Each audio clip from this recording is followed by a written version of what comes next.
Bienvenue dans Interligne, le podcast où les auteurs et autrices parlent de ce qu'ils lisent, pas de ce qu'ils écrivent.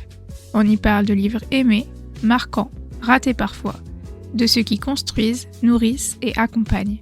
Une conversation autour des mots des autres avec celles et ceux qui en font eux-mêmes. Je suis Manon et aujourd'hui, je reçois Lise Chrysler. Du coup, ma toute première question en général, elle est un peu compliquée parce que c'est revenir à des souvenirs qui datent un peu souvent. Mais est-ce que tu te souviens d'un souvenir marquant de première lecture ? Ouais, grave, j'en ai plusieurs même.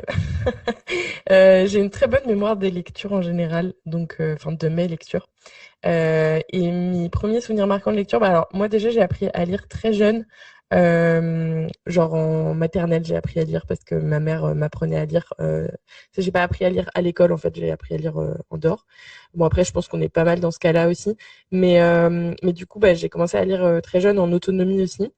Et je pense que mes premiers souvenirs marquants de lecture, il y a deux séries en particulier que j'ai lues quand j'étais au primaire, même peut-être un peu trop jeune d'ailleurs, mais bon, ça c'est un autre débat. C'est la série À la croisée des mondes de Philippe Pullman et la série des Chevaliers d'Émeraude de Anne Robillard. Donc ça, c'est les deux lectures, on va dire, qui m'ont un peu Je les forgé ai mon encore dans ma primaire. bibliothèque. Bah, Ils sont juste à les côté là. Les Chevaliers d'Émeraude, je les ai empruntés à la bibliothèque quand j'étais jeune, donc je les ai jamais eus dans ma bibliothèque. Mais par contre, à la Croisée des Mondes, j'ai les 3 tomes dans ma bibliothèque et commencé à lire aussi la trilogie de la poussière qui est le après. Donc j'ai les 2 premiers et j'ai pas encore lu le troisième. Mais ouais, c'est les souvenirs les plus vifs de lecture, je pense, et c'est aussi à ce moment-là où c'est un peu ces lectures aussi qui ont commencé à me faire écrire. Tu vois, parce qu'avant j'ai eu d'autres lectures évidemment, mais j'avais pas forcément ce réflexe encore de vouloir écrire un livre. Je pense que c'est l'effet aussi saga et série qui me donnait grave envie en fait de se dire waouh, je peux créer un univers, je peux créer des personnages, etc. Donc voilà pour mes premiers souvenirs vifs de lecture en tout cas. C'est là que j'ai commencé à plonger vraiment dans les gros livres, on va dire, enfin gros livres. Ça s'entend pour de la jeunesse quoi. Aujourd'hui, tu lis encore beaucoup ou c'est un peu mis de côté parce que la vie a fait qu'on a moins de temps quand on grandit ?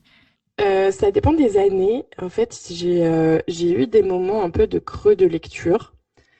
J'en ai eu j'en ai eu pendant mon adolescence et puis j'ai recommencé à lire.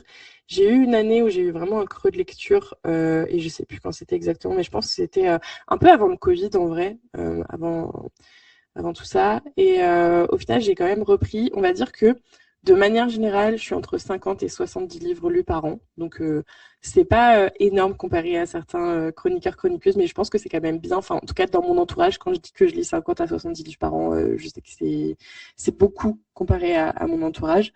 Et après, il y a eu des années, genre l'année dernière, non pas l'année dernière, du coup, il faut que je me fasse à l'idée qu'on est en 2026, mais en 2024, j'ai beaucoup galéré à lire comparé à d'habitude. C'est vrai qu'en général, tu vois, je suis sur Goodreads et je me mets un objectif de lecture et j'arrive facile à le dépasser.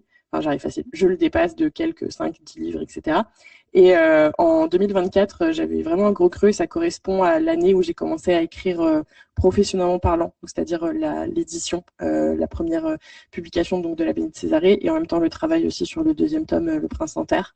Je pense que ça a été aussi le moment de me mettre en rythme, de juguler l'écriture un petit peu plus conséquente que ce que je pouvais faire d'habitude quand c'était encore qu'un hobby, on va dire. Et la lecture aussi, parce que il faut avoir du temps pour tout faire, quoi. Ah oui, on n'a que 24 heures dans une journée, finalement. Eh oui. 70 livres, c'est quand même pas mal. Il n'y a que 52 semaines en un an, hein, donc Ouais. plus d'un livre Bah, par semaine. ouais, mais en fait, tu vois, je vais avoir des mois où je ne lis rien, ou alors genre un livre, et des mois où je vais lire 10, 15, 20 livres. Donc, c'est vraiment pas... c'est pas du tout, comment est-ce qu'on dit déjà, régulier en fait, vraiment pas. Et là, tu vois, par exemple, en vrai, en général, je suis plus entre 50 et 60. Et là, cette année, j'aimerais bien en lire 70. Et normalement, en janvier, je suis très... c'est l'effet coup de fouet du début d'année, je vais lire beaucoup de livres et tout. Et là, je me rends bien compte que ce mois-ci, en tout cas, pour le moment, je n'ai lu aucun livre, ou en tout cas, j'en ai terminé aucun. Voilà, c'est des périodes où Oui, j'arrive pas. ouais, je comprends. Il y a des moments où on aime beaucoup, beaucoup lire. Enfin, on est un peu boulémique de lecture, finalement, où Ouais. il faut lire limite le plus possible et on pense qu'à ça. Et d'autres, en mode, ouais, je Ouais. sais pas. J'ai Bah d'autres ouais, trucs à faire. exactement. Bah, tu vois, en décembre, il y a eu une semaine où j'ai lu 5 livres. Et depuis, bah, j'ai rien lu, enfin, j'ai rien terminé. Donc, ça n'a pas de sens. Tu lis plusieurs livres en même temps? Oui, oui, oui. Je pense que j'ai entre 5 et 15 livres commencés en même temps. C'est Ah oui, quand même. absolument insupportable. Ouais. Euh, Ouais. Tu lis plutôt de quel genre littéraire en général? Euh, En fait, je lis un peu de tout. Après, je lis principalement de l'imaginaire. Donc, de l'imaginaire, surtout fantasy, fantastique, beaucoup moins SF. Vraiment, vraiment beaucoup, beaucoup moins. Je pense que je lis 55. Enfin, ouais, si je lis 50%. Bah non, si je fais 50-50, il n'y a même pas de place pour la SF. Non, je lis peut-être 5% de SF, justement. Et puis, le reste, c'est surtout fantasy et un peu de fantastique. Donc Ok. voilà. Et après, bon, évidemment, j'ai aussi d'autres livres et d'autres types de livres. Mais là, tu vois, ça va être aussi pareil. Parfois, j'ai des moments où je suis un peu boulimique d'un genre en particulier, par exemple de la romance, alors que je suis très, très peu lectrice de romance. Et je vais en 1 à 2 semaines en lire 5, voire même 10. Et pendant 1, 2 ans, je vais pas en lire, quoi. Donc c'est hyper aléatoire aussi. Ok. Ah oui, donc c'est vraiment, ça fluctue beaucoup, quoi. Énorme. Ouais, de ouf. Je suis une lectrice de mood, en fait. Donc voilà. Ouais, je comprends. Je comprends.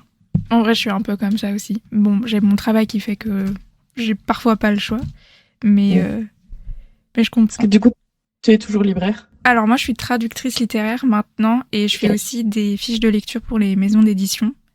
Donc Ah, du ok. coup, les livres, ils me sont imposés, ce qui est Ok. pas un problème. Enfin, moi, j'aime beaucoup lire. Et ça me permet d'apprendre plein de trucs sur moi. Il y a des livres où je serais jamais allée vers là parce que je pensais pas être la cible, parce que je suis une grosse lectrice de fantasy, de Ouais. science-fiction, de dystopie, tout ça, c'est mon truc, quoi. Donc, la Seconde Guerre mondiale, etc., j'essaye d'éviter au maximum. Et en fait, je suis tombée sur des livres où, franchement, j'ai bien aimé. Je les aurais pas lus si on m'avait pas obligée, par contre. Mais ça fait du bien de se laisser surprendre aussi parfois par ces Mm. lectures. Mm, de ouf. Est-ce que tu te souviens du premier livre que tu as lu toute seule? Waouh, non, alors non, je suis incapable de te le dire. Ça dépend ce que tu t'entends par livre. Mm. Euh, Parce que vraiment, je me suis mise assez rapidement en autonomie sur des livres type, euh, tu vois, tout ce qui était par exemple les Disney mis en livre ou ce genre de choses. Et donc ça, je pense que je les ai lus quand j'étais jeune et tout ça, et ça fait peut-être partie des premiers livres justement que j'ai mis, que j'ai lus en tout cas. Euh, mais, euh, mais sinon, te dire exactement le premier livre que j'ai lu en autonomie toute seule, enfin, tu vois, je pense à plein de livres, par exemple, que je lisais à l'école ou ce genre de choses, qui étaient finalement un petit peu plus des albums. Je suis désolée, je crois qu'il y a mon chat qui... Qu'est-ce qu'il y a? Il veut Je dire, ne sais pas. il veut parler de son livre lui aussi. Et oui, je ne sais pas. D'un coup, là, elle miaule. Enfin bon, c'est pas grave. Elle veut prendre la parole. Mais, mais du coup, ouais, tous les albums de quand j'étais plus jeune, tu vois, les Claude Ponty, ce genre de choses, mais qui sont aussi souvent les albums et les livres qu'on lit en primaire, etc., pendant les pauses de l'école et tout ça, souvent tournés vers l'imaginaire d'ailleurs. Enfin, il y a beaucoup d'imaginaire quand même pour la jeunesse. Donc, ouais, c'est tous ces petits livres comme ça. Donc, je saurais pas te dire exactement le premier livre que j'ai lu seul, quoi. Oui, bon, après, en même temps, ça remonte un peu là quand même. Surtout quand on en lit beaucoup. Est-ce que tu te souviens au contraire d'un livre qui a été longtemps sur des étagères, où t'as donné un peu envie, puis finalement tu l'as commencé et pas réussi à le finir, ou au contraire, grosse déception au premier chapitre Ah, c'est super dur. Récemment ou pas? Ça peut être récemment, ça peut être il y a longtemps, ça peut être quelque chose que t'as relu finalement plus âgé, que t'as vachement aimé, mais que c'était juste pas le moment quand t'étais plus petite. Et genre de truc. Euh, Bah, j'en ai un qui me vient en tête, qui est Jane Eyre de Charlotte Brontë. Parce que c'était une lecture de quatrième que j'aurais dû lire normalement justement. Et je me souviens en quatrième, la professeure nous avait donné le choix en fait. C'était une lecture de vacances.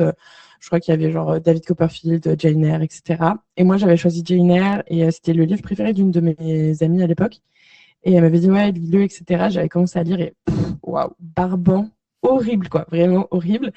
J'avais lu, je pense, 20, 30 pages, un truc comme ça. Et abandonné total. Et en fait, quand j'étais au lycée, je suis partie en voyage en Italie et pareil, il me fallait un livre parce qu'il fallait que je prenne un livre. Et j'avais très peu de place dans les bagages pour l'avion et tout. Et donc, j'avais pris Jane Eyre parce que je l'avais en format poche. Je me suis dit, allez, vas-y, pourquoi pas. Et j'ai tellement aimé que j'ai lu 2 fois pendant le voyage. Oh, waouh.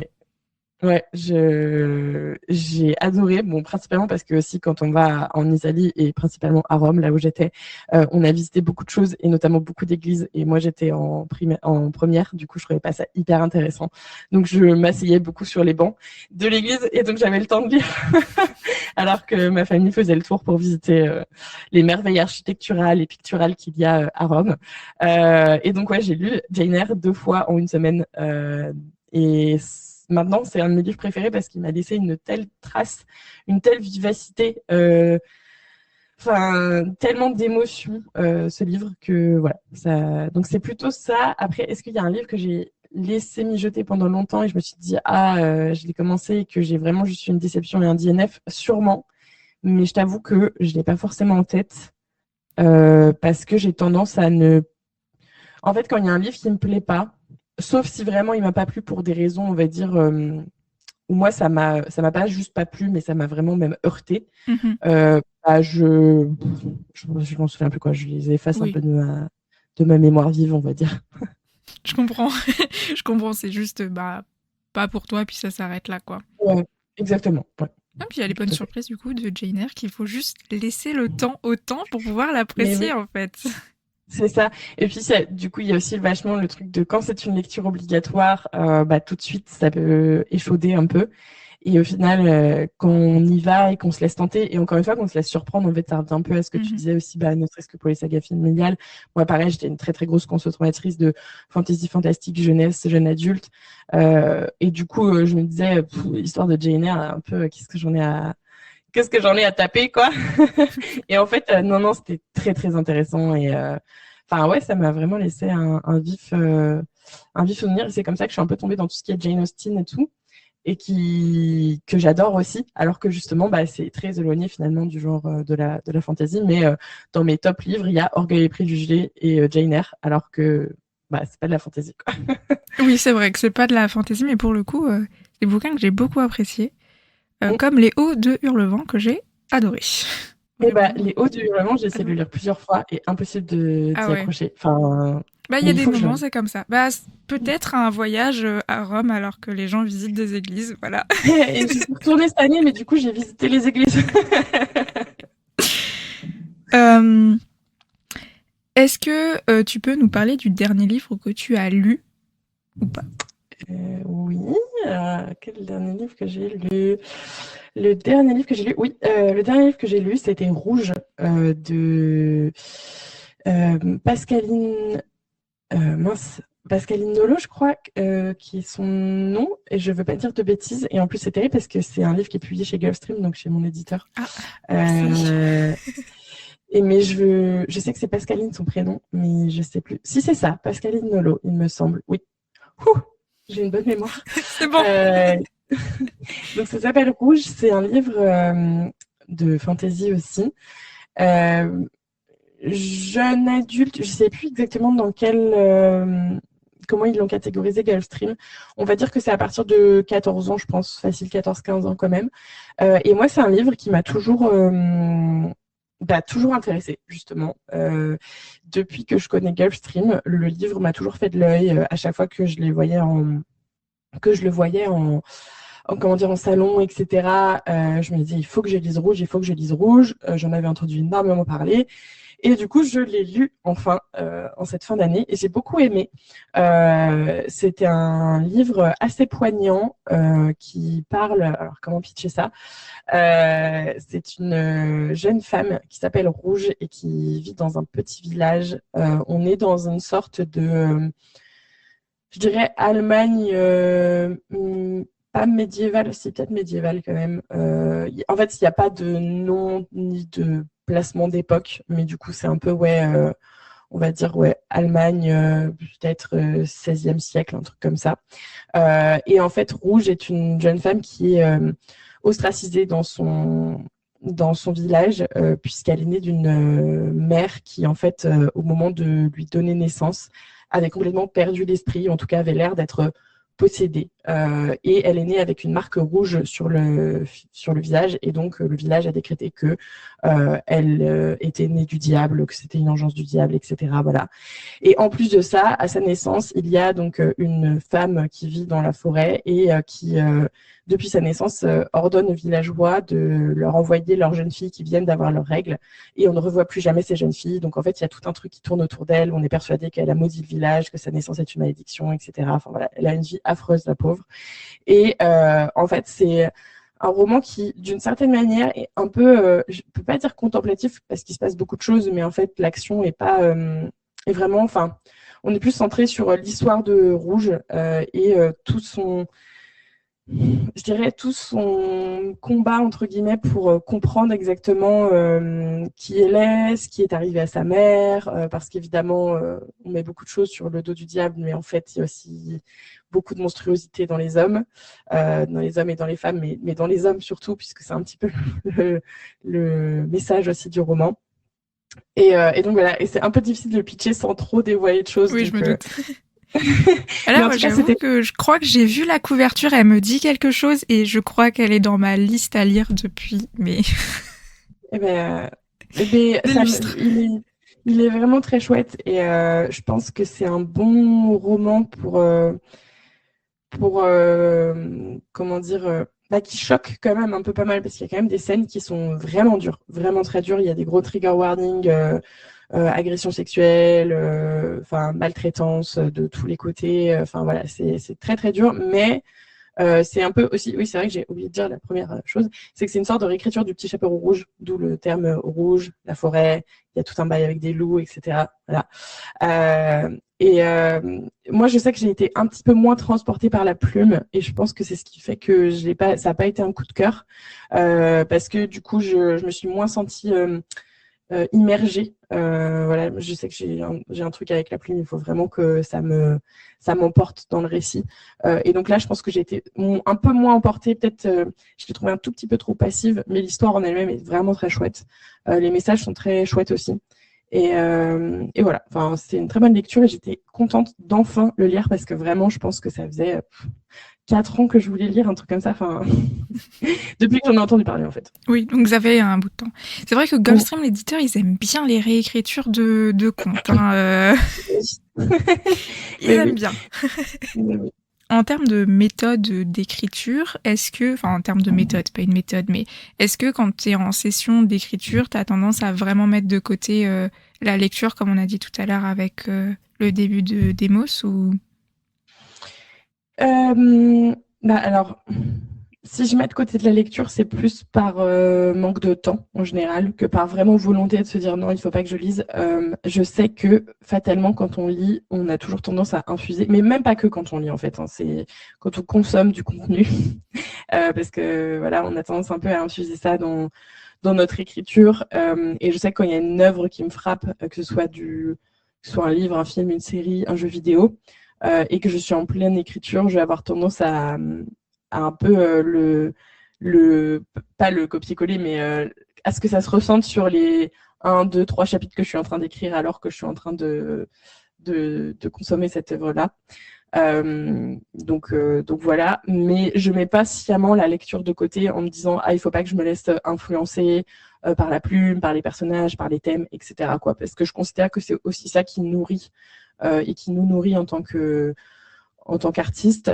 Après, c'est vrai que du coup, il y a des fois où je fais des choix de lecture justement pour me dire ok, si je dois me laisser influencer ou si je dois me dire c'est ok qu'il y ait un peu une porosité en fait entre ce que je consomme et ce que je fais. Je vais essayer de trouver des choses qui soient dans le même thème ou qui en tout cas fasse écho d'une manière ou d'une autre à ce que je suis en train d'écrire, que ce soit sur l'ambiance, que ce soit sur l'intrigue, que ce soit sur les types de personnages, les archétypes, etc. Enfin voilà, après il y a plein de choses, ou que ce soit aussi sur la plume d'un auteur que j'apprécie particulièrement, et du coup je vais plus être en train de le lire, peut-être un peu à le décortiquer, etc. quoi. Ok. Quand tu regardes un film, une série ou quand tu lis, est-ce que tu as tendance à décortiquer le schéma narratif ou pas du tout? Ah, si. Ouais, de ouf. Ouais. Même un petit peu trop d'ailleurs. Moi je suis autrice architecte, ce qu'on appelle. Donc j'ai tendance à beaucoup préparer et donc du coup à préparer énormément la structure de mon récit, etc. Donc ouais, quand je consomme quelque chose, je fais très attention. Je me dis ah tiens, notamment sur tout ce qui est foreshadowing, fusil de Tchekhov, les petits trucs comme ça, les petits trucs de me dire ah, ça va être réutilisé à la fin, etc.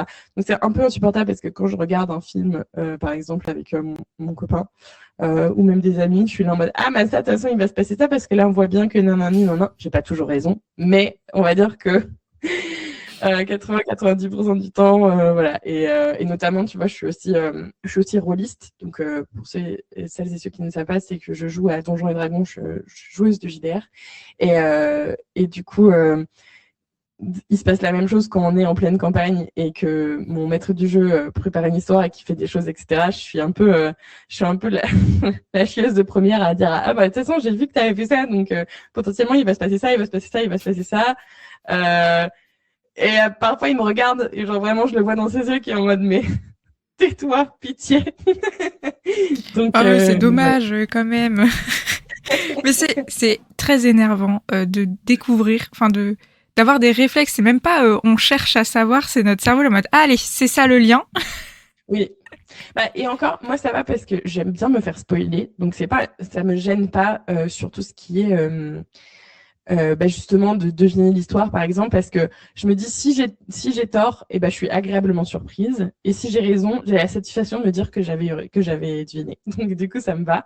Par contre c'est vrai que ce que je peux avoir tendance à faire et ça c'est plus quand je suis en mode correction éditoriale dans l'écriture et donc où je vais être très minutieux sur les tournures de phrases, je suis en pleine vraiment peaufinage du texte, ouais c'est ça, et que là je suis en train de lire et par contre là je vais faire des parallèles assez terribles, mais plutôt, encore une fois, sur la plume. Et là, ça devient insupportable de lire parce qu'en fait, je lis et je me dis, ah, enfin, c'est pas, ah, ça aurait dû être écrit comme ça, mais en fait, je fais la déformation de me dire, ah, tiens, il faudrait inverser tel mot et tel mot, tel mot et tel mot, mais en fait, c'est pour que ça corresponde à ma plume et à mon roman. Donc, évidemment, ça n'a rien à voir avec la plume de l'auteur. Je suis pas en mode, il faut que je réécrive les livres que je lis. Mais en fait, je fais un peu une déformation professionnelle de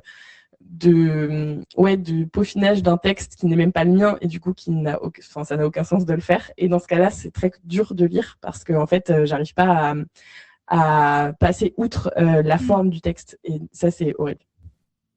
Ouais, je comprends. Bah oui, du coup, des formations professionnelles en fait. T'es coincé Ouais. par ton propre cerveau finalement. Exactement. Est-ce que tu as déjà, alors à part du coup Jane Eyre qu'on a vu tout à l'heure, mais relu des livres où t'es quelqu'un qui, une fois que le livre est terminé, c'est rarement une relecture après? Non, je relis beaucoup de fois mes livres. Je relis énormément de fois les livres, tous les livres que j'adore en fait. En même temps, pourquoi relire un livre qu'on déteste, je ne sais pas. Oui. Mais non, tu vois, typiquement à la Croisée des Mondes, le tome 1, je l'ai relu en novembre, je crois. Alors que je l'ai déjà lu plein de fois.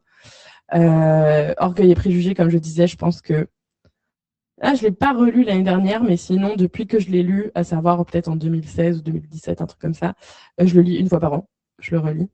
Jane Eyre, pareil, je l'ai lu 2 fois à Rome, mais je l'ai aussi relu plusieurs fois dans ma vie. J'aime beaucoup relire les livres, ou en tout cas relire au moins des passages, etc. Enfin, moi, je sais que je suis très attachée aux livres papier, notamment parce que j'ai ce truc de pouvoir prendre le livre et relire, et aller parfois juste à mes passages préférés et relire mes passages préférés. Et ouais, les œuvres qui me marquent de manière générale, je les relis beaucoup. Donc, j'adore ça en fait. Ok, et tu cherches quoi du coup quand tu relis à te replonger dans l'émotion que t'avais quand tu l'as découvert? Ouais. En fait, quand j'aime un livre, c'est que je suis un peu en admiration devant le livre, parfois pour plusieurs raisons, parfois pour une seule. Mais en tant qu'auteur aussi, je pense, mais en tant que moi-même surtout, j'aime beaucoup aussi la narration. Et du coup, me laisser porter par la narration et relire en sachant ce qui se passe et en me disant ah mais oui, mais là, cette phrase, elle veut dire ça par rapport à ça. Ah mais oui, mais là, cette phrase, elle prend tout son sens quand on sait que, etc. Et être vraiment un peu en admiration devant tout ça, quoi, en fait. Devant le travail, en fait, de l'auteur derrière. Je pense qu'il y a beaucoup de ça, en fait. C'est même pas tant le livre que je relis, mais c'est le travail de l'auteur que je relis. Et ça me fait un truc, quoi. Donc du coup, et puis à revivre l'émotion, notamment dans Jane Eyre, il y a beaucoup de ça, surtout le passage de son enfance. Il y a un moment donné qui est assez terrible à la fin, on va dire. Je ne spoil pas pour les lecteurs qui n'auraient pas lu Jane Eyre, mais qui, moi, me termine, qui, donc, à la fin de sa vie, enfin, pas de sa vie tout court, mais de sa vie au pensionnat, enfin, voilà. Sinon aussi, typiquement, la pièce de théâtre Antigone de Jean Anouilh aussi, que j'adore relire. Et qui à chaque fois me fout en l'air, mais à un niveau qui est stratosphérique. Donc ouais, non, j'adore. Voilà. Je comprends. Et du coup, quand tu lis un livre pour la première fois, je veux dire, tu cherches quoi en général? Qu'est-ce qui te fait te dire ah, ce livre-là, j'ai envie de le lire? La plume. Vraiment, en premier lieu, la plume. Ensuite, ouais, je pense que c'est surtout ça en fait. J'ai un truc avec la plume et la narration. Et après, l'intrigue aussi. Les personnages, c'est peut-être la chose qui me... Alors, je pense qu'en fait, le personnage, c'est ce qui fait... Enfin, ce que moi, je ne remarque pas, dans le sens où si c'est bien réalisé, justement, il fait l'ensemble. Je sais pas comment dire, il noue un peu l'ensemble du paquet. Et si effectivement j'ai aucune résonance avec les personnages qui me laissent de marbre, etc., je pense que je vais le ressentir très fort. Mais même si un personnage est assez neutre, en fait moi ce qui m'importe surtout, c'est aussi beaucoup la poésie du texte, la narration, ce que je peux décortiquer en fait un peu. Ok, tu cherches un livre à décortiquer en fait quand tu lis. Ouais, je pense que je cherche un petit peu un livre à décortiquer. Ouais. Et que je cherche aussi beaucoup des ambiances. C'est vrai qu'il y a ça aussi, l'ambiance aussi. Ça c'est, en fait, je suis une lectrice à ambiance. Je vais pas lire un livre pluvieux en plein été. Je vais lire en automne, donc il faut aussi que je sente l'ambiance, mais je trouve que l'ambiance est tellement mise en place justement par la narration, par la plume, etc., que par le style en fait de l'auteur ou de l'autrice, que ça me... Enfin voilà, c'est tout ça, quoi. Du coup, tu as tendance à lire souvent les mêmes plumes. Enfin, une fois que la plume, elle t'a convaincu, c'est bon, tu vas lire tous les autres, quoi. Ouais, exactement. Totalement. Non, mais c'est logique pour le coup. T'es une lectrice fidèle aux plumes, finalement. Ouais, typiquement, Aude Zickelmeyer, du coup, je sais que je vais lire tous ses romans, parce que j'aime trop. Clara Hérault, j'adore sa plume, j'adore ce qu'elle fait dans ses romans, je vais tous les lire.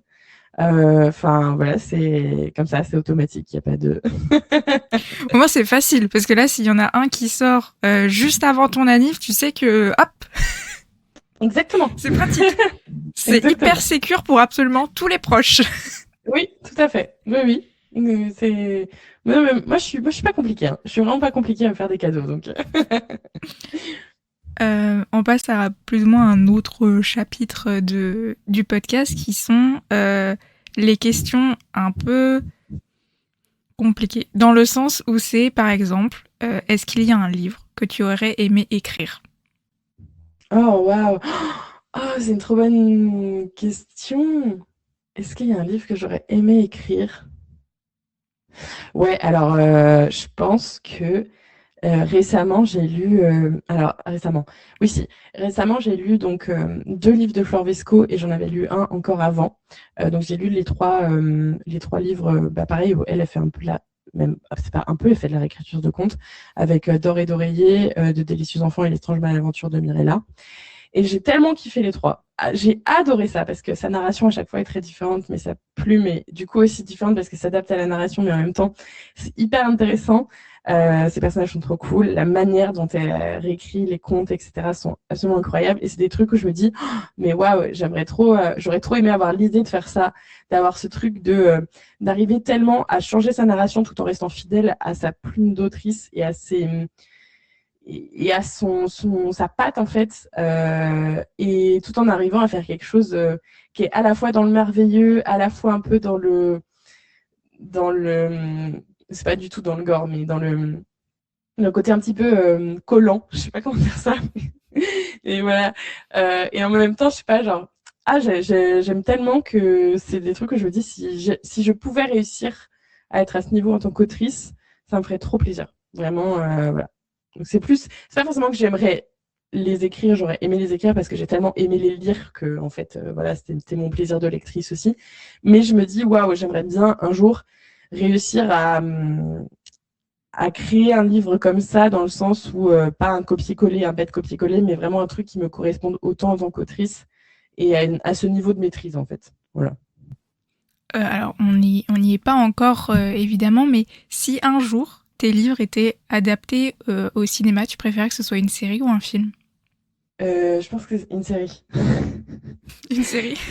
Ouais, une série, parce que même moi, je sérialise beaucoup dans ma tête quand j'écris. Euh, je vois vachement mes chapitres, etc., comme des épisodes. C'est très visuel dans ma tête quand j'écris. Je retranscris vraiment le film que j'ai. Et il y a un peu deux teams, je crois, ça, dans l'écriture. Il y en a qui ont vraiment zéro film dans la tête, zéro rien du tout, même, qui ont pas d'image, qui sont totalement aphantasiques, ou en tout cas qui Qui est le cas de Aude. On en a qui est le cas parlé de dans le Aude. podcast. Elle Ah me oui, voit rien du tout. ah ouais, c'est exceptionnel, mais exceptionnel. Elle me fait trop rire. Elle est illustratrice et non, enfin Non, ouais. bah ouais. Et c'est voilà quoi. Mais oui, et du coup, le fait que je vois vachement ça, que je sérialise vachement ça en tête, je pense que ce serait plutôt une série, ça correspondrait mieux. En tout cas pour Demos, par exemple. Mhm. Après, il y a d'autres romans où je me dis que ce serait peut-être plus cohérent que ce soit des films, mais voilà. Il y a certains chapitres, bon, si vous les lisez du coup, Demos, certains chapitres, si c'était un épisode de série, on serait en train de ronger notre frein pour avoir le prochain. Ouais. Mais punaise. C'est ouf. Oui, je pense. Je pense que je vois à quel chapitre tu parles. On est vraiment punaise, mais où il est le prochain? J'attends pas une semaine, c'est mort. Heureusement, c'est un livre et de toute façon que des one-shots et des tomes indépendants, Voilà. donc Il suffit de lire le prochain chapitre. C'est un peu compliqué quand il est déjà 4h du matin, par contre. oui, ça c'est sûr. Voilà. Expérience personnelle, évidemment. Oupsie. Est-ce que parce que tu aimes beaucoup le format papier, est-ce que tu annotes tes livres? Ou est-ce qu'au contraire, il faut pas écrire dedans? Est-ce que t'es team post-it? Est-ce que t'es team marque-page ou page pliée? Genre de choses. Je ne sacralise pas vraiment le livre. Donc, je suis team ce que j'ai envie de faire avec le livre en particulier. En fait, c'est que je sacralise pas les livres. Je peux sacraliser un livre en particulier. Mais en fait, ça va être le mood que j'ai par rapport au livre. Donc, ça dépend. Je peux annoter, je peux surligner, je peux corner les pages, tout comme il y a certains livres où je vais en mode, en fait, s'il y a un seul pet sur le livre, je pense que je fais exploser ma maison, quoi. donc, donc, en fait, ça dépend. C'est vraiment, il n'y a pas de règle en tant que telle. La seule règle que j'ai, c'est que quand je prête un livre, je m'attends à ce qu'il revienne en bon état. Mais ça, c'est, je pense c'est un normal. principe de base. Oui, c'est de du respect, juste. Voilà. Donc, après, comme si jamais il y a, enfin, en soi, c'est voilà, mais si quelqu'un me dit, punaise, je suis désolée, il y a eu un accident, genre c'est arrivé sur un de mes livres, alors ça c'est exceptionnel. Il s'est pris un pot de miel. J'ai un livre qui a été complètement immergé dans du miel. Bon, je ne vous conseille pas d'avoir un livre immergé dans du miel. Ouais, non, mauvais plan. Mauvais plan pour le livre. Mais c'est pas grave, c'était évidemment un accident, donc je ne. C'était une expérience, évidemment, c'était pas un accident. Ouais, voilà. Non, mais bon, voilà. Mais c'est vrai que de manière générale, voilà, c'est plus quand je sens que quelqu'un a vraiment pas fait attention, plus qu'un accident qui peut arriver. Là, c'est un petit peu chiant. Mais sinon, moi, j'ai pas de règle pour mes livres. Oui, puis bon, il te l'a dit du coup qu'il a eu un accident avec le miel. Enfin, je pense que ça se voyait un peu. Ouais, non, et puis en fait, c'était un accident où en fait c'était pas si grave parce que le livre c'était Sorcery of Thorns et j'avais la version brochée et j'avais tellement envie de prendre la version, alors pas la version grimoire, mais la version collector qui a été avec la couverture réalisée par Noémie Chevalier. Mais en fait, j'ai aussi un principe qui est de ne pas acheter le doublon d'un livre pour une nouvelle édition, même si la nouvelle édition est magnifique, etc. Je considère que j'ai déjà le livre et que en fait j'ai déjà l'histoire. Et donc voilà, je ne vais pas forcément le racheter en version collector. Donc là, le fait qu'il était complètement détruit par du miel, je me suis dit, bon, c'est pas si grave, je l'ai plus dans ma bibliothèque. C'est le destin qui avait choisi que tu aurais la version collector. Exactement, voilà. Et au niveau des formats, tu préfères un format poche, les formats brochés, les formats collector carrément, ou Et bah, ce qui est disponible sur le moment, ouais. tous, alors en fait, j'aime beaucoup les versions collector. Je trouve ça magnifique. J'ai été abonnée à la Fairyloot l'année dernière parce que c'était un rêve d'enfant. Donc j'ai Bravo, réalisé l'enfant en mon toi, rêve. j'espère, il est content. Ah, l'adolescente en moi plutôt. Pas Est-ce vraiment que l'enfant. l'adolescente est contente? Elle était ravie, Eh vraiment bah, ravie. parfait. Donc voilà. Mais sinon, non, je suis pas. J'ai pas forcément de préférence. En fait, il y a des fois, il y a certains livres où je les préfère en version brochée. Il y en a où je les préfère en version collector. Et j'aime aussi beaucoup le format poche, qui je trouve est un format qui a été un petit peu dédaigné avec justement l'arrivée des collectors. Alors que je pense qu'il y a sa place pour tout le monde. Le poche, c'est aussi très important pour pouvoir laisser l'accès aussi à la culture au plus grand nombre. Donc voilà. Après, bah oui, évidemment, les formats collector, c'est magnifique. Mais tout comme il y a certains formats collector où honnêtement, ils n'ont rien à envoyer un bon brochet. Enfin, voilà quoi, parce que parfois il y a du collector juste pour du collector. Donc si c'est la même couverture juste sur du carton, bon, enfin ça m'intéresse pas Oui. énormément quoi. Donc ouais, ça dépend du moment, de mon budget aussi. Et puis en fait, si j'ai vraiment envie d'avoir un livre, et ben je le prends dans le format dans lequel il est. Et si j'ai vraiment envie d'avoir le collector, je le prends en collector et voilà quoi. On me remerciera jamais assez le prix fixe du livre qui sauve pas mal la culture quand même. Oui, oui. Même s'il faudrait une augmentation pour les auteurs et les traducteurs, mais ça c'est un autre sujet. C'est un autre débat. C'est un autre problème, voilà. Mais le prix fixe sauve la culture puisque beaucoup de gens peuvent lire et les Oui. écoles peuvent acheter les livres parce qu'il y Et a oui. ça aussi. Oui, tout à fait. Et pour les personnes qui parfois aussi galèrent à pouvoir acheter des livres parce que ça reste un coût, on rappelle que les bibliothèques et les médiathèques sont un très très bon bail aussi. Oui, allez-y, Mm, vraiment. Faites vivre la culture comme vous pouvez de toute façon, tout à mais fait. pas par le piratage. Ça, c'est pas Voilà. faire vivre. Oui, Ça fait vivre personne, sauf les intelligences artificielles et c'est tout. exactement. On parlait du coup de format de livre, mais est-ce que les audiobooks, ça, c'est quelque chose qui t'intéresse ou c'est plutôt quelque chose que... Oui. Oui, oui, tout à fait. Les audiobooks, alors j'en consomme peu, relativement peu, mais je trouve que c'est un très bon format aussi. C'est un format qui apporte autre chose à la lecture, qui peut faire qu'on aime ou qu'on déteste un livre aussi. Parce que moi, ça m'est déjà arrivé d'écouter un livre audio, en fait, d'arriver tellement pas à me faire à la voix du narrateur ou de la narratrice que du coup, je j'ai pas pu écouter le livre. Tout comme, en fait, il y a des fois où c'est vraiment, je pense notamment, j'ai lu le tome 1 de La Passeuse de mots en version papier et je l'ai écouté en audiobook, le tome 2. Incroyable. La lecture audio de La Passeuse de mots, comme c'est quelque chose de très poétique, qui fait presque un peu roman fleuve parfois. Bah, en fait, l'écouter en audio, c'est juste hyper plaisant. Je trouve que c'est un format qui est très intéressant. Moi, pour le moment, j'ai aucun de mes romans qui sont en format audio. Mais si ça devait arriver un jour, j'en serais la première ravie. Donc, et puis, c'est un format qui permet aussi de rendre accessible la lecture à certaines personnes qui ne peuvent pas lire en papier, par exemple. Donc, franchement, c'est tout bénef, quoi. Très bien. Bah moi, j'avoue que les audiobooks, j'y vais pas trop parce que j'ai vachement de mal avec la voix. Oui. Parce que j'ai une voix dans ma tête quand je lis. En plus des images et du film, voilà. Donc du coup, parfois ça matche pas et ça bloque.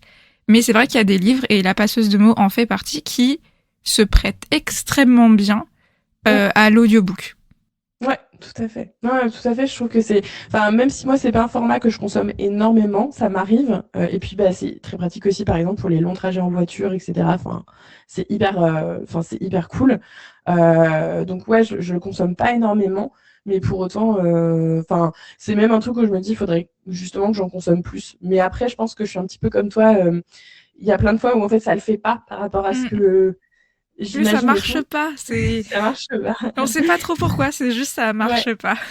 Et puis aussi, je pense que ça revient avec le truc de, tu vois, comme j'aime bien décortiquer ma lecture, c'est plus facile pour moi de le faire en format papier que de le faire en format audio, Mm. où tu es beaucoup plus dans le passif, en fait, de la lecture d'une certaine manière. Donc du coup, j'arrive moins à m'accrocher au tournure de phrases et au style de l'auteur, de l'autrice. La narration prend le dessus, en fait, et la voix du narrateur ou de la narratrice prend le dessus. Donc voilà. Petite question sur l'état de ta bibliothèque. Est-ce que tu ranges par couleur, par Ah, taille, du côté des pages, du côté de la tranche, enfin du eh dos, oui. pas de la tranche. Est-ce que tu classes par genre ou est-ce que c'est un peu bon, bah il y a de la place là, on va le mettre là. Alors, je pense que ah, j'ai un classement qui est pas très cohérent, qui est cohérent à moi. Hmm. J'ai deux bibliothèques. J'en ai, je sais même pas trop comment dire. C'est à moitié par genre, à moitié par maison d'édition, à moitié par format. Voilà. C'est- j'ai pas trop de système de rangement. Enfin, si, j'ai un système dans ma tête, mais qui est pas vraiment explicable. Euh, Oui, mais c'est le et fameux rangement personnel ouais, autodécidé. Voilà. c'est ça. Mais non, mais tu vois, typiquement, à tous mes livres Fairy Loot et ceux avec des très beaux gestes pages qui sont à peu près tous dans le même format, ils sont rangés du coup du côté du dos sur une grande étagère de ma bibliothèque. Mais au-dessus, j'ai par exemple une série, enfin j'essaie aussi de les ranger par série. Donc j'ai une série qui est donc la série Masque et Monstres de Ronce d'Or. J'ai la série de Anne de Locken Gable sur le côté. Et en dessous, tu vois, j'ai mes brochets fantasy, fantastique, jeunesse. Et du coup, là, j'ai un peu des Hachette, des Mnemos, des Naos, etc. Mais dans mon autre bibliothèque, j'ai la même chose, mais que des Gulfstream. Donc, du coup, c'est un peu en mode... voilà. Ouais, je comprends. Et les Donc, tiens, tu les as mis où du coup?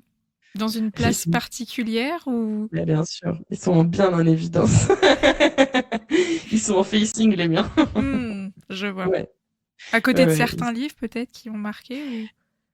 Ouais, bah en fait, ils sont sur l'autre bibliothèque, justement. Ils Hmm. sont au niveau de mes livres Gulf. Je les ai mis en facing et après, les autres tournent un petit peu.